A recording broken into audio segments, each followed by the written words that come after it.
Hey everyone, Mighty Mart here. Hope you're doing well on this Tuesday evening.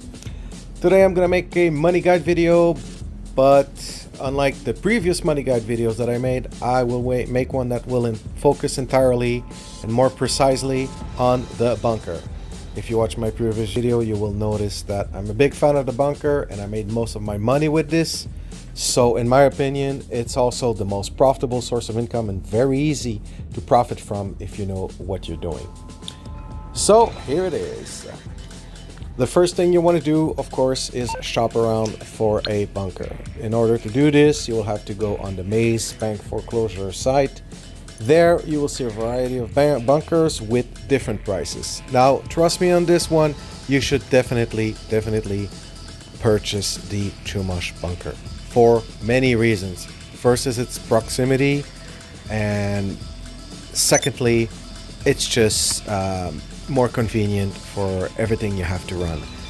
It's a little more costly, but if you have friends inviting you, if you have friends helping you, to sell some stock, if you get the Palito Bay one, just because it's cheaper, you will get pissed off on the long run if you have to do repeated bunker runs, and people helping you will be discouraged from having to drive around 7 miles every time if you're selling in town. I know that it's cheaper, but that's the one that they give you when you get the criminal starter pack. But I can promise you, if you use the bunker a lot, it will be really more advantageous to use the Chumash one over time. It will save so much time and stress and money and whatever on the long run. You will have less risk of getting your cargo attacked also, because you won't have that extra driving time that you have to do if you have the Palito Bay one or any other one. So on to how the bunker functions, the mechanic of it. This is the supply bar. It tells you how much supply you have to feed your bunker's activities. This is basically your main resource. This is what you have to fill up so that it fills up every other activity in your bunker. Above it, you have the research bar, which is your research progression.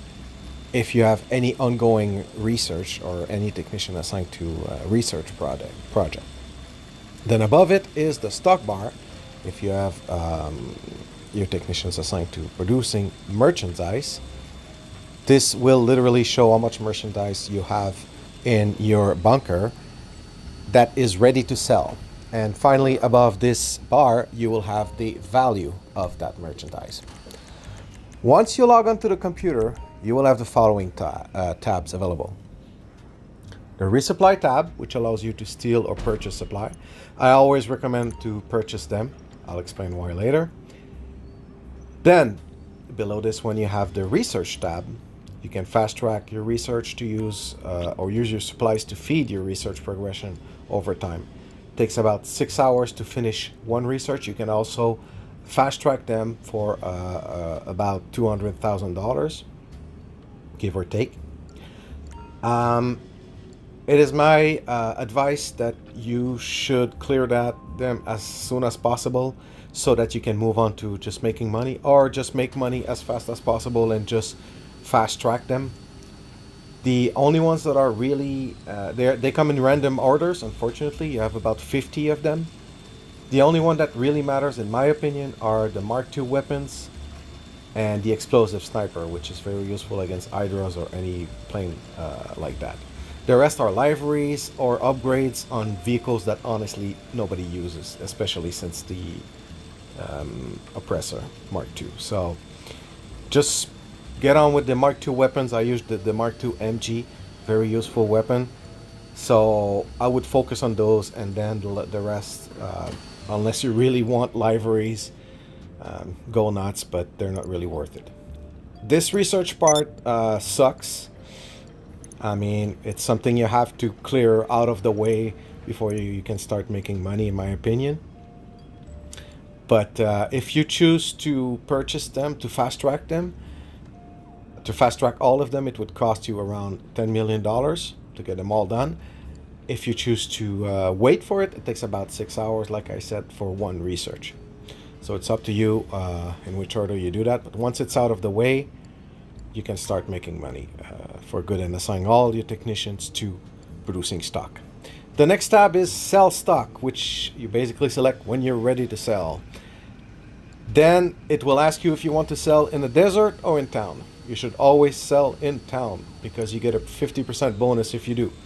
For example, if your stock is worth $200,000 and you sell in town, you will receive $300,000 as a final payment, which is pretty considerable. Then you have the manage staff tab, where you basically decide if you assign a technician to research or stock or both.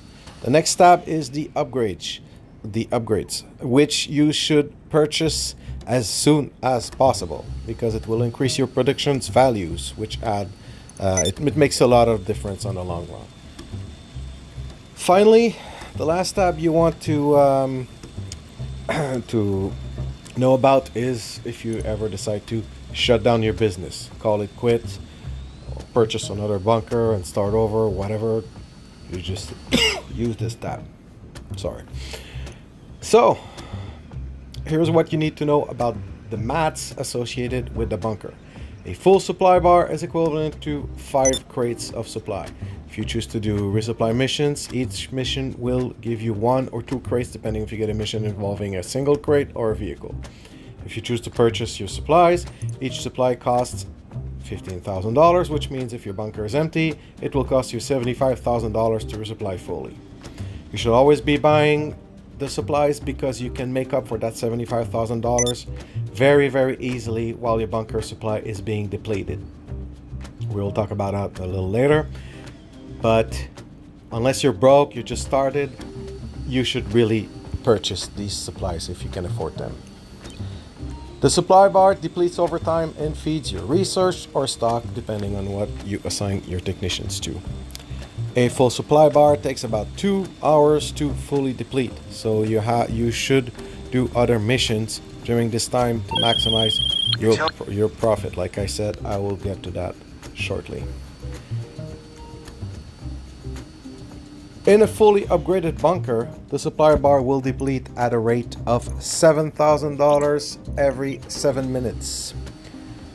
The value of a full stock bar, which means when the maximum amount of merchandise is gathered in the bunker, is around $1,050,000. If you sell in town, which you should always, you will get a 50% bonus like I mentioned. So that will give you around 1.5 million. It's starting to be pretty considerable. The other bonus that you can get is if you sell in a full lobby. Any other player than the ones that are in your crew will give you a 1% bonus. So if you're in a lobby of 30 people, including you, that means you will have a 29% bonus. So on $1 million sell, you will get 29% bonus, which means $290,000. $290,000. So, which is pretty considerable. Have some friends back you up if you're afraid of getting your cargo destroyed, or use a ghost organization if you sell in the CEO. But again, if you're afraid of selling in a full lobby because of tryhards or cargo griefers, remember, you can always close the application as soon as you're getting attacked. You will lose a small percentage of your sell, but nothing like losing your whole cargo. So it's really worth it. Just close the application and come back. You will lose, like I say, just a very tiny percentage of the sell. So for those helping you, if you wish to sell on the CEO or the MC, which one should you choose? Well, the CEO gives you the opportunity to either bribe the authorities or use ghost organization, which is very useful. You'll be hidden from the map for 3 minutes. This is the one I recommend when I sell solo. Now the MC will give you other opportunities, such as you could spawn if you're selling solo and you have multiple vehicles, you can spawn your oppressor and go get the other vehicles. Also, if you have people helping you on a CO, they will get less money. They will get paid around $5,000. On the MC, they will get paid $30,000. So if you have friends that need money that are helping you, be nice. And if you have the choice, if you can afford it, sell on the MC. So, as I mentioned previously, once you resupply, then you're just waiting for your supply bar to deplete over time, to cook and feed your stock or your research. It takes about 2 hours to fully deplete. So what you can do in the meantime to make up for the money, make up for the time, do some missions, CEO jobs, executive search, headhunter, do some CEO vehicle cargo, do some sightseer. You can also steal a car and sell it at the customs. There are many small missions that you can do. So that's pretty much it. Oh yeah, one last thing that might be worth mentioning is that beyond $200,000 worth of cargo, you will require another vehicle. So if you sell for 1 million, for example, you will need 4 vehicles, unless you get the trailer mission, the semi-tractor trailer. In this case, you have 2 trailers, and then that means you will basically need 3 of your friends to sell. It is possible to sell 2 vehicles solo. I do it often. If you have a relatively simple mission, you will get to know the missions. But beyond $500,000, you will need 3 vehicles. Then you probably need another person helping you. So it's best to sell in a group. It's always best to sell with friends if you have the choice. This way they can protect you. But like I said, if you sell solo, if you're afraid of having your cargo destroyed, just close the application as soon as you're getting attacked. You're not going to lose a dime. And sell with the MC. You can call your oppressor anytime, so it really speeds up going from one vehicle to another. So that's about it. Leave your comments below if you think I forgot anything, if you have any questions, if you have any ideas on future videos you would like to see. Feel free to leave a note, and please like and subscribe. And thank you very much for watching. Have a nice evening.